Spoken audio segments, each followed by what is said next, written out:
So here I am again today with the strips and things, and what I'm realizing now is, I think, I was just trying to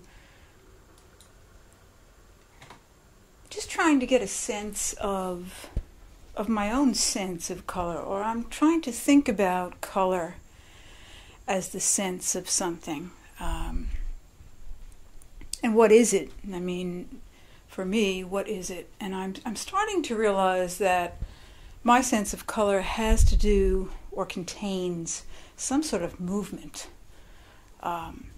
It has some kind of becoming.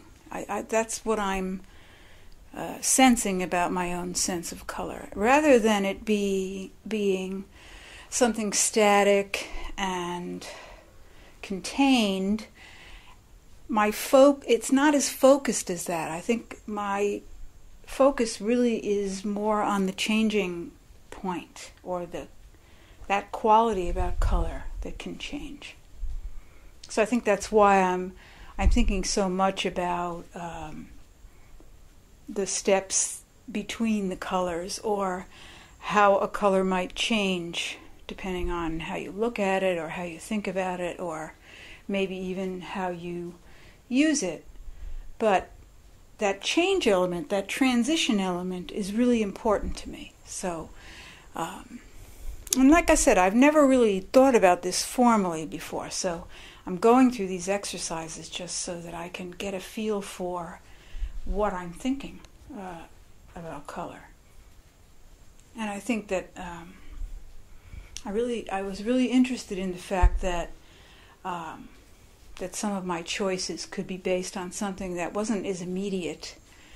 I think that kind of stuff is more instinctual when you're choosing colors, and there's a lot of thoughts in the back of your mind, but you're not really that conscious of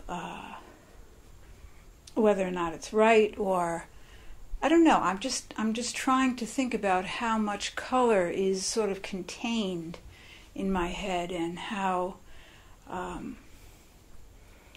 might make choices on a lot of things that I remember, or that I just feel at the moment.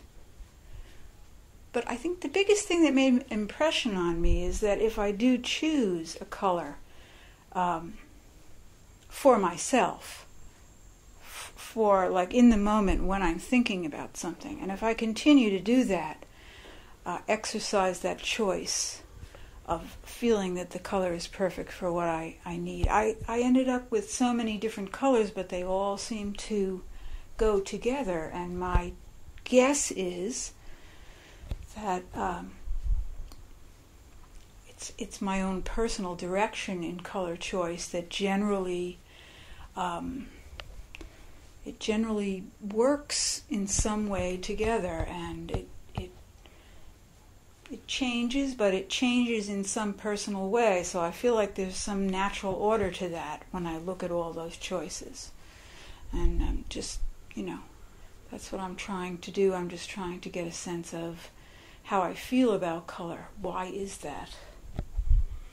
So now, thinking about the change and all of that, I want to get into the overdyeing, because that's what has always been one of my main interests in dyeing. I mean, I don't normally get into too much other kind of dyeing, because I never really wanted to go out and buy more fabric to dye. I mean, I rarely thought about working on white unless it was right here in front of me.